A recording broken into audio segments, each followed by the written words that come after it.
Hiya. Today's tip is on the subject of chart reading and comes from a question from Paul Lunham.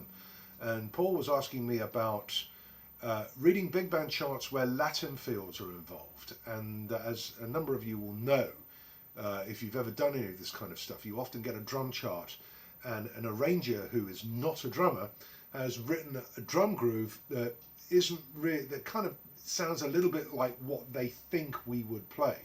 But if you literally read what's on the chart, it really doesn't sound right and is often quite uncomfortable and doesn't work logically on the drums at all. So how I deal with that is to have enough language to really create any parts of my own. And in the clip the other day, about some of my favourite drum books, I mentioned this book by Maria Martinez, Afro-Cuban Coordination. And there is a companion book that Maria also did a while ago called Brazilian Coordination.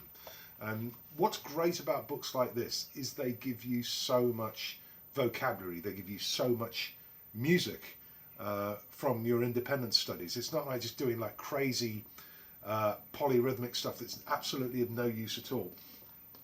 Because of these books and books like them, like Art of Bop, like the classic Jim Chapin, Advanced Techniques for the Modern Drummer, when I sit down to read a chart, I've got enough skills in the coordination department and enough musical knowledge, rather than having just learned a few beats as such, that I can listen to what the band is doing and use the resources that I've developed through studying, independence as in a kind of almost academic way, use that to create good meaningful musical drum parts. Of course, the other really important thing to do is listen to what's going on around you.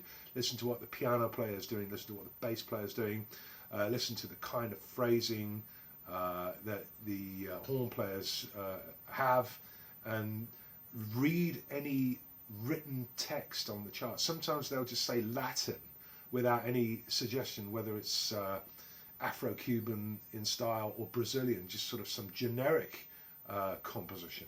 And use the resources you develop in your independence practice, and then when you get on the stage, look at the chart, but most importantly, use your ears, and your vocabulary will come up with the stuff that's going to sound as good as it possibly can.